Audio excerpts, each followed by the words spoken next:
अगर आप कुछ चाहते हैं जो आपके पास कभी नहीं था, तो आपको कुछ करना होगा जो आपने पहले कभी नहीं किया था। साफ इनकार कर दिया करें, मगर किसी के दिल में जज्बात पैदा करके इसे झूठी उम्मीद और धोखे में मत रखा करें। हज़रत अली रज़ी अल्लाह अन्हु का फरमान है कि अगर ज़िंदगी को हमेशा खुशियों के साथ गुजारना चाहते हो तो गमज़दा लोगों के गम सुना करो, कभी दुखी नहीं रहोगे। फ़कीर की बात। गम की ज़िंदगी में सबसे बड़ी अहमियत ये है कि गम दिल को बहुत नरम कर देता है, और अगर गम ना होते तो इंसान पत्थर ही रहता। रसूल सल्लल्लाहु अलैहि वसल्लम ने फरमाया, सबसे अफजल वो लोग हैं जिनका दिल साफ़ हो और जिनकी ज़बान सच्ची हो। सहाबा कराम रज़ियल्लाहु तआला अन्हुम ने अर्ज़ किया कि या रसूलल्लाह सल्लल्लाहु अलैहि वसल्लम, सच्ची ज़बान वाले को तो हम समझते हैं, साफ़ दिल वाला कौन है? आप सल्लल्लाहु अलैहि वसल्लम ने फरमाया, परहेज़गार पाकबाज़ दिल, जिसके दिल में ना कोई गुनाह हो, ना ज़्यादती, ना कीना और ना हसद। निकाह का मतलब। निकाह एक दूसरे को ज़िंदगी के साथ के तौर पर कबूल करना होता है, बदलना हरगिज़ नहीं। और कबूल करने का मतलब एक दूसरे की शख्सियत को इसकी खूबियों और खामियों समेत गले लगाना है। तरबियत करना, पुरानी दीवार गिरा कर नई बनाने की कोशिश में लग जाना हरगिज़ नहीं।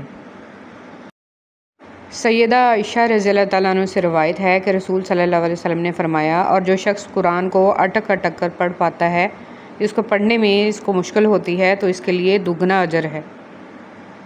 क़यामत के रोज़ जब अल्लाह ताला के अर्श के सिवा कोई साया नहीं होगा, 3 शख्स अल्लाह करीम के अर्श के साये में होंगे। वो शख्स जो मेरे किसी उम्मती की परेशानी दूर कर दे, मेरी सुन्नत को ज़िंदा करने वाला, और मुझ पर कसरत से दरूद पाक पढ़ने वाला। सल्लल्लाहु अलैहि वसल्लम। रसूल सल्लल्लाहु अलैहि वसल्लम ने फरमाया, जिसने मुझ पर एक बार दरूद भेजा, अल्लाह ताला इस पर 10 बार रहमत नाज़िल फरमाएगा। रसूल सल्लल्लाहु अलैहि वसल्लम ने फरमाया, अल्लाह ताला ज़ालिम को चंद रोज़ दुनिया में मोहलत दे देता है, लेकिन जब पकड़ता है तो फिर नहीं छोड़ता। कम खाने में सेहत है, कम बोलने में समझदारी है, और कम सोना इबादत है। हज़रत उमर रज़ियल्लाहु तआला अन्हु।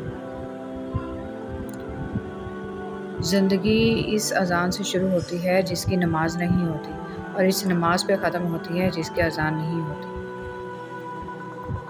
तुम किसी का कुछ मत बिगाड़ो, अल्लाह तुम्हारा कुछ बिगड़ने नहीं देगा। मुबारक हैं वो लोग जिनके पास नसीहत को अल्फाज नहीं, लेकिन इनके अपने अमाल हैं। शेख सादी रहमतुल्लाह अलैह।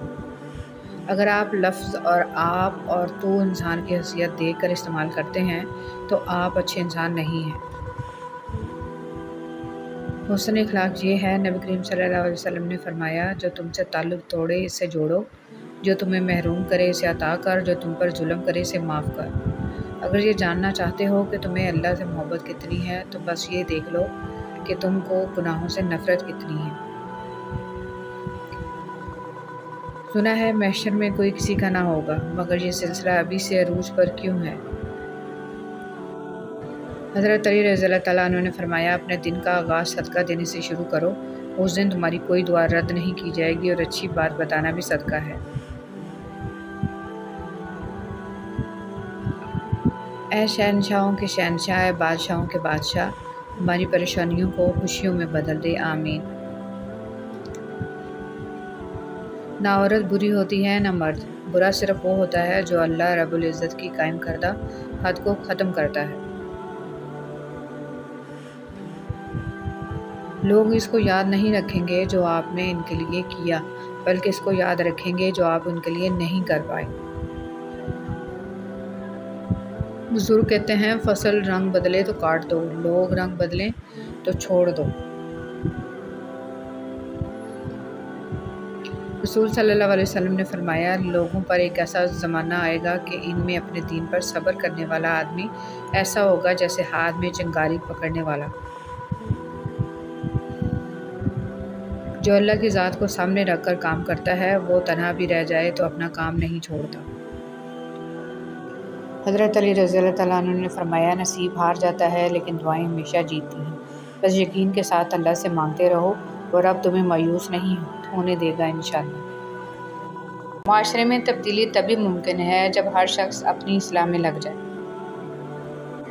कब्र की अंदरूनी खूबसूरती के लिए खुद मेहनत करो, क्योंकि घर वाले सिर्फ बाहर से मार्बल लगाकर भूल जाएंगे। हज़रत अली रज़ियल्लाहु तआला अन्हु ने फरमाया, किसी को उसकी ज़ात और लिबास की वजह से हक़ीर ना समझना, क्योंकि तुम्हें देने वाला और उसे देने वाला एक ही अल्लाह है। वो इसे भी अता कर सकता है और आपसे ले भी सकता है।